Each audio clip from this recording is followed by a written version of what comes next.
Welcome to the Daphne-CHILD Grantee Spotlight Series, where we showcase the innovative work of our grantees in combating violence against children. The Daphne-CHILD program is a collaborative initiative funded by the European Union, led by Eurochild and Terre des Hommes, empowering grassroots civil society organizations across 9 European countries through a comprehensive 3-year sub-granting and capacity building program. You can learn more at Daphne.childhub.org. That's Daphne.childhub.org. I'm Zsofia Karetka, and today we are doing something really special. Instead of speaking with adult project leaders, I'm joined by 2 young people from Hintalovon Foundation's Kids Colleague teams, Lili and Nilla, who actually led the creation of 2 courses on child rights and abuse prevention. And we are also joined by Anna Boukydis from Hintalovon's Child Participation Program. Welcome, everybody. Hi. Thank you. Thank you. Let me start with you, Anna. Could you briefly explain what the Kids Colleagues program is and how Lili and Nilla came to be leading this project rather than just participating in it? And just give us also a background on Hintalovon's Foundation's work in Hungary, please. Yeah, thank you so much for the opportunity for us to be here and tell you a bit about this project. At Hintalovon Child Rights Foundation, we work in a lot of different areas in advocacy, safeguarding, education, and we also are really proud of our child participation program. We work with our kid colleagues, who are a group of 16 children between the ages of 13 and 17, who really are just the embodiment of the idea that we shouldn't, or not that we shouldn't, but it's not even worth it to think about children or do work for children without involving them and hearing their ideas and their perspectives. So we involve our kid colleagues in a bunch of different projects, including the Daphne project, where we created 2 courses, one online course on child rights for children and the outline of an in-person course that teachers can take into their classroom. Lili and Nilla, I'm turning to you now. Before we dive into the project itself, can you tell me what made you want to be part of creating these courses? And I know that as part of the KICOs, you were by default part of this, but why did this project matter to you? Lili, would you like to go first? Yeah, of course. I think that it's very important to speak to the kids, and if we have an option, it's great to, reach out and make something that we know can, grasp the attention of kids. And as kids, we know better than adults sometimes on attention by itself. So I think it was a very interesting project just because of this. Nilla, do you have anything to add to that? Yes, so I personally worked more on the online part of the project. And the first time I heard about it, it already really excited me since I've participated and taken many online courses before. But I've came to find that not many courses are available in terms of children's rights. And when I realized that we were addressing this gap in the courses available, I just got really excited. So it was a really fruitful work and I felt really good about it. That's great to hear. Lili, I'm turning back to you because we've had a small discussion before where you mentioned that one of the biggest challenges was thinking about the different age groups, because you are really trying to reach or talk to children from 10-year-olds all the way up to 18-year-olds, and that's a huge range. So can you walk me through that challenge? What did it look like? And how does a 14-year-old think about what a 10-year-old needs? Yeah, it's a very interesting thing because it's pretty hard to think about, when you were a 10-year-old and thinking about how the group dynamic changed over the years. And it's important to think about that because if you are willing to, make a lesson for kids, they have to have the dynamic for paying attention and overall just enjoy the class. And different dynamics work differently during different classes, right? So it was hard because of that. And thinking about ages, it was hard to grasp how much they could pay attention. So 40 minutes for 15-year-olds maybe, or 30 minutes for 12-year-olds.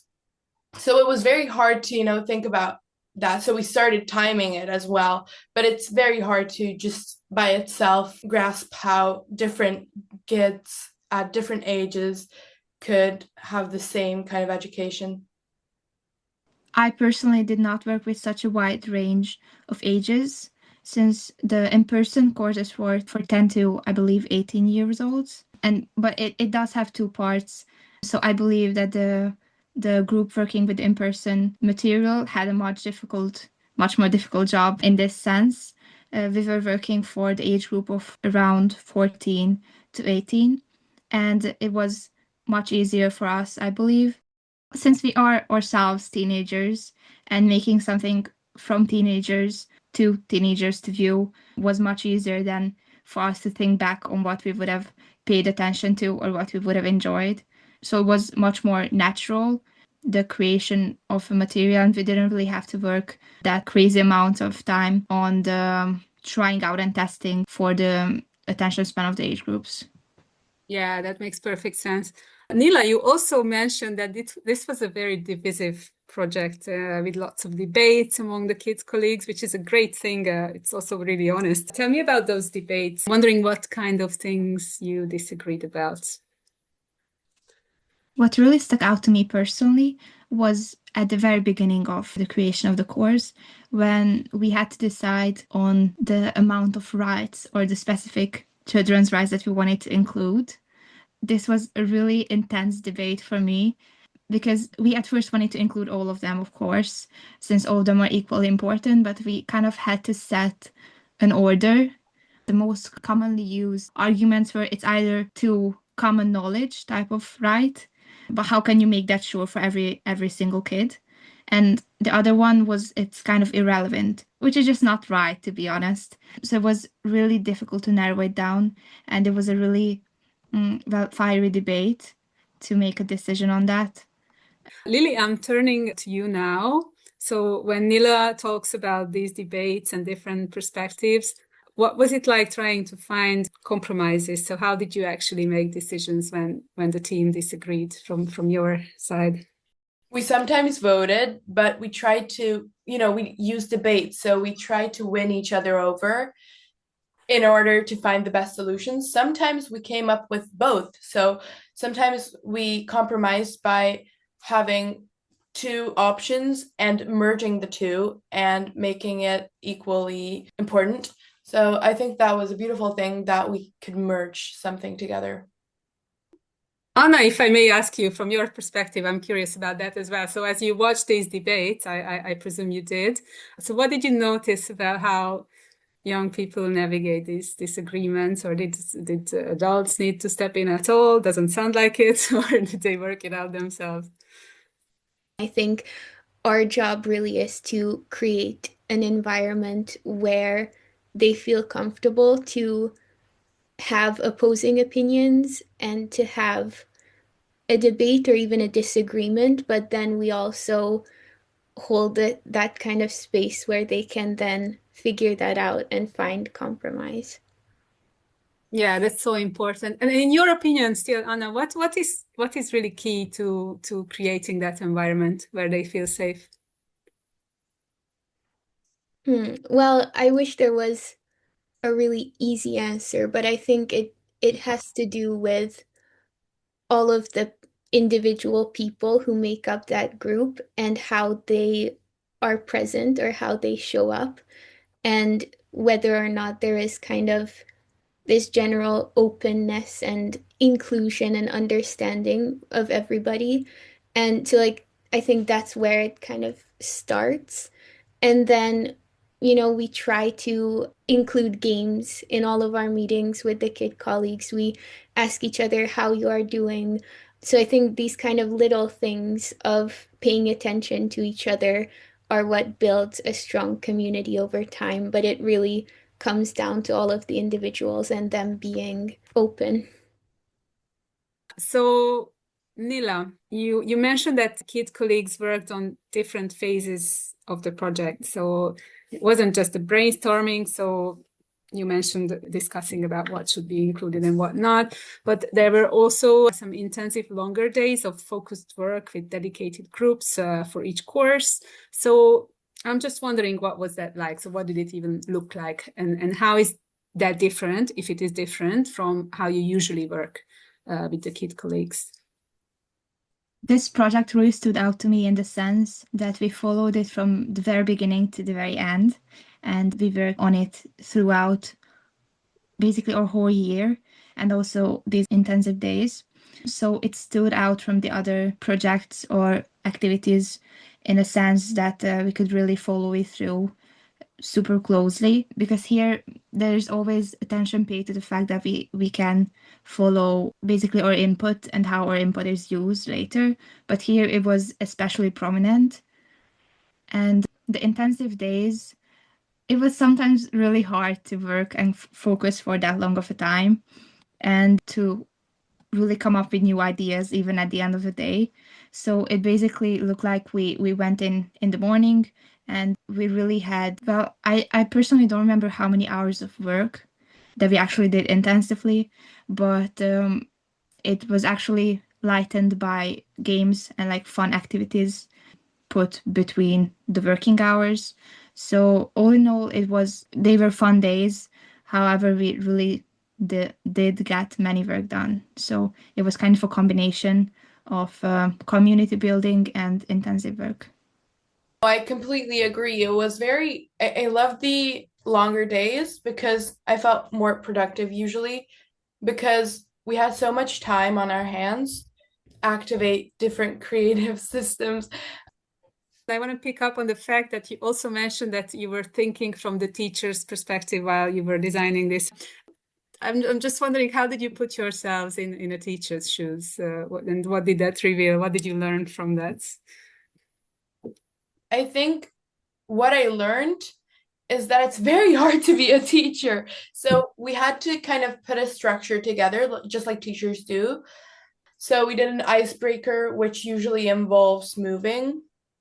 Then we did a more focusing activity. And then we just zoomed in and focused and locked in the work. And we had to kind of, conclude the whole thing as well. It was very hard to work with time. We never had enough time. So it was a bit complex facing the time, but rather than that, everything's cool. I 100% agree.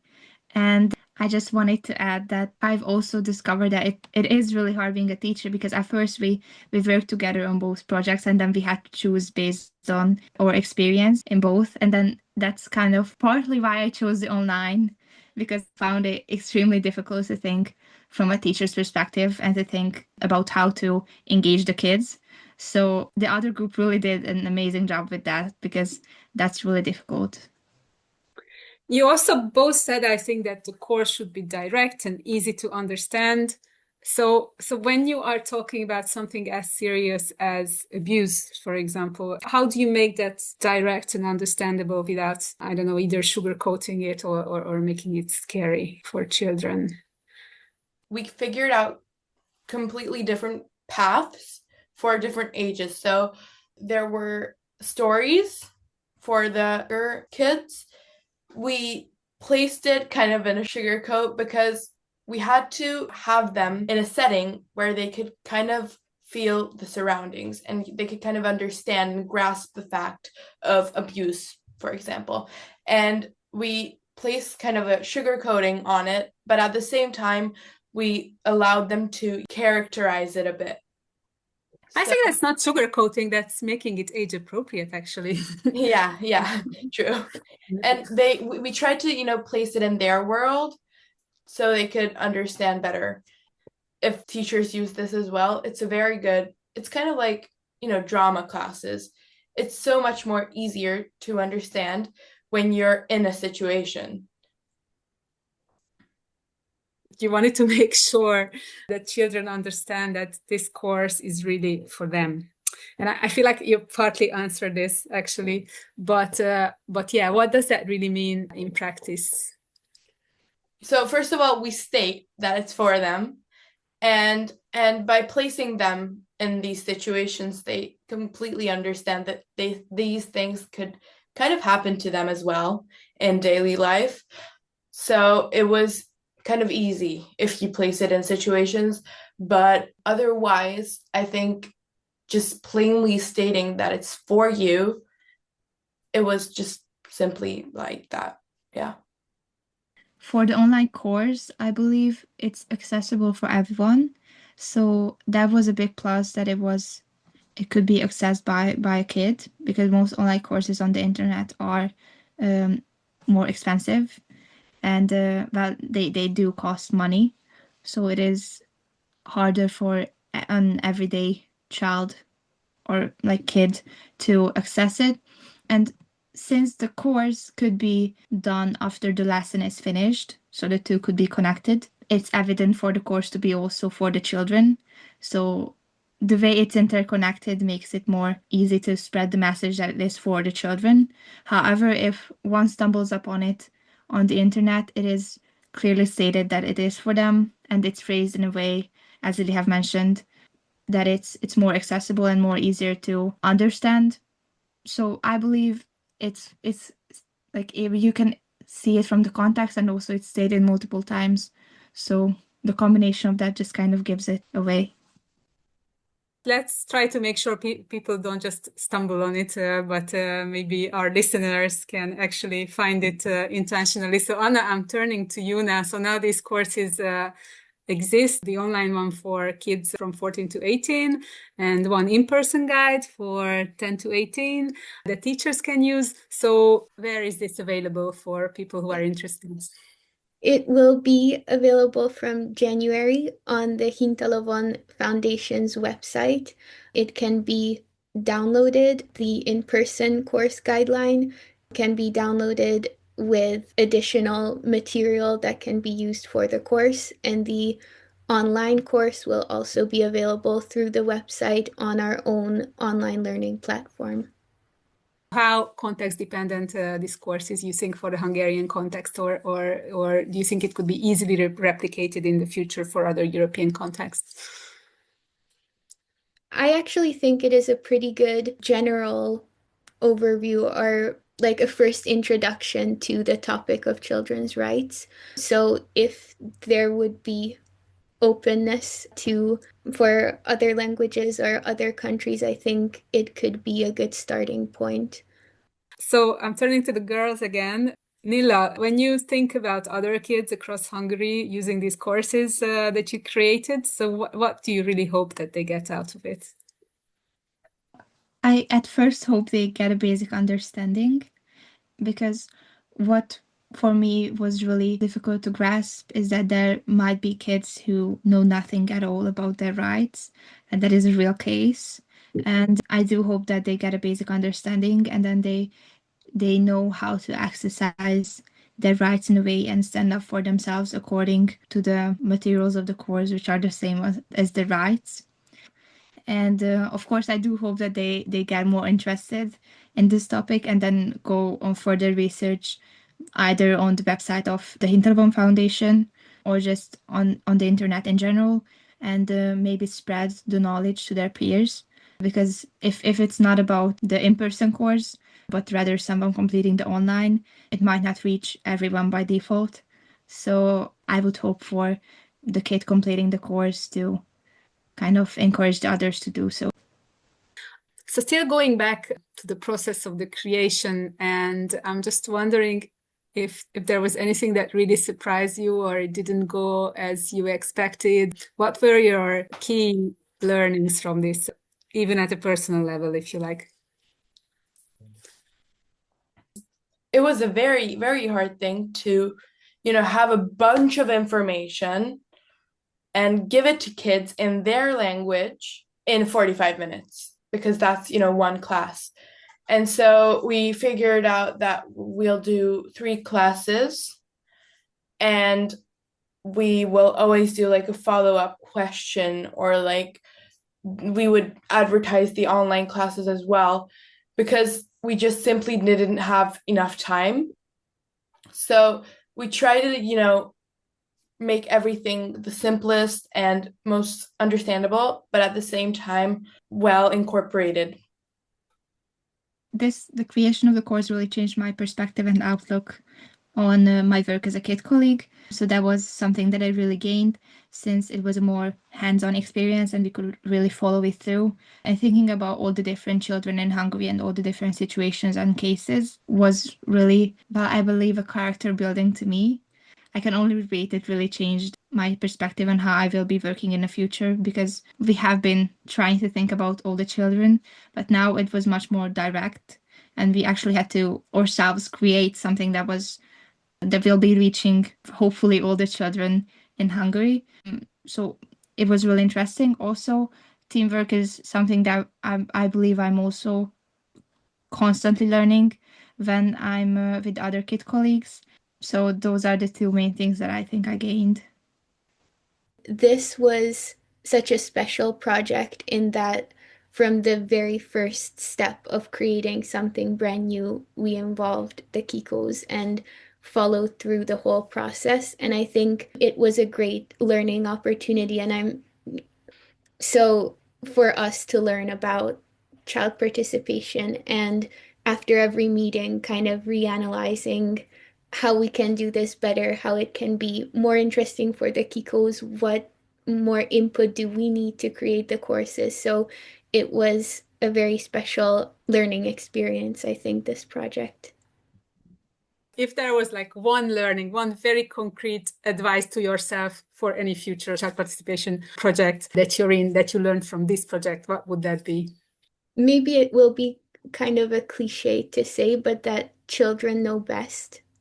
That we need to, if we're making a course for children, the most logical thing is to ask children themselves of what they would like. And I'd like to think that I already knew this, but I think it was definitely even more reinforced with this specific project. Lili and Nilla, I'm going to ask you the same question. Any advice to yourself that you would give to your future self based on what you learned from this project?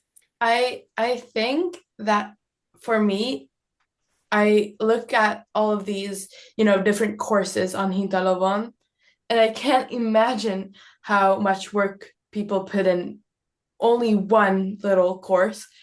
That seems, it actually is kind of long, but for us to create this, it was like a really long time, really much effort. And I think it will pay off definitely, just because we ourselves learned a lot from these. So it's definitely relevant. It's a really difficult question to answer, to think of something so concrete. I can't help but be general and go with, it's really important to hear everyone out, and it's really important to consider everyone. And I believe this is a two-bladed sword, and this also addresses the group work and then thinking of all the children. So it kind of ticks off both the things that I have mentioned. I have a last question to both of you, and then Anna can chime in if she has any additional thoughts. But there are adults all over Europe trying to create programs about child rights and abuse prevention for young people. And if those adults ask you for your advice, so this time you're giving advice to them, not to yourself, on how to actually involve kids in designing these programs, and not just ask their opinion once, but really partner with them, like Hintalovon did with you, what would you tell them? If it's about the inclusion of children in such processes, my answer will always be definitely do it and do try, but try to select the children as precisely in a way as they would like to. So we had kind of complicated entrance process to the Hintalovon Foundation, and I believe it was really beneficial, not only in a way as kind of an entrance for a job, but also for us to kind of grasp what we will be working with. So I believe that's really important, to choose the right team. And also, just once they do have that, just include them and share the process with them, because in my experience and according to me, every kid will just be eager to participate if they have the opportunity to. And if they oversee the whole process, they will be much more in the clear and maybe more eager potentially. So I believe it just works out on its own in this sense. So just try to do child participation and it will just work out. I completely agree. Just one thing to add that I think went pretty well for us is that to, set very specific expectations to kids. So what I mean by that is tell them what they have to do, and maybe organize some groups to just make the flow better. And I think that's, like a good group dynamic and well-organized process makes it already. So yeah, that's it. Those are great points, and I'm especially curious. I'm going to turn to Anna here because first I want to hear your perspective as well, although you did already say that they know best, but if you have any further thing to add. But also Nilla mentioned the entrance assessment, which she thinks is very valuable. So I'm very curious about what exactly you're trying to assess with these entrance requirements. Yeah, I wouldn't call them an exam or requirements that we place upon the kid colleagues, but there are a couple of phases. First, you can send in an online application where there are just a couple of questions to kind of get to know you better and why child rights are important to you or how you think about that topic. And then we have in-person interviews, and finally a kind of group first meeting to kind of see the group dynamics. But like Lili and Nilla, I'm curious to hear how, because I know like objectively what the steps were, but how you experienced that might be more interesting. But it's not to test the potential Kikos, but more just to get to know them better and then also see how they work together to make sure that we'll create a group who can work well together. It was not a stressful process or now how we would have it at school. It was mainly about our own interests and our own takes on different situations. So I experienced it as something not trying to stress or overwhelm us, but really genuinely curious about our opinion. So it was really refreshing to go through this process. And I didn't mean it to make it sound stressful at all. I think I would want to share why this was important. I mean, the whole project, because it really highlighted why kids are needed while making these projects, because I found myself, looking back, and I think it was very effective because we can remember better, right? So we found everybody had different types of memories and experiences growing up. And so we could merge everybody's experiences and what they liked, didn't like, and, create our own project from this. And I think we created something that is as well as enjoyable to the kids and educated as well. So it was very productive, and I think it will be very important that kids do it because it's enjoyable for first. Second of all, it's very educative, and it's used for almost all of your childhood. So it's relevant for every single child. And I would highlight this as my last point. Anna, Lili, and Nilla from the Hintalovon Foundation in Hungary, thank you so much for joining us today. Thank you. Thank you for the opportunity. Thank you so much. To our listeners, thank you for joining us for this episode of the Daphne-CHILD Program's Grantee Spotlight Series. You can learn more about this program and all the 48 grantee projects across 9 countries at our website daphne.childhub.org. Until next time, goodbye!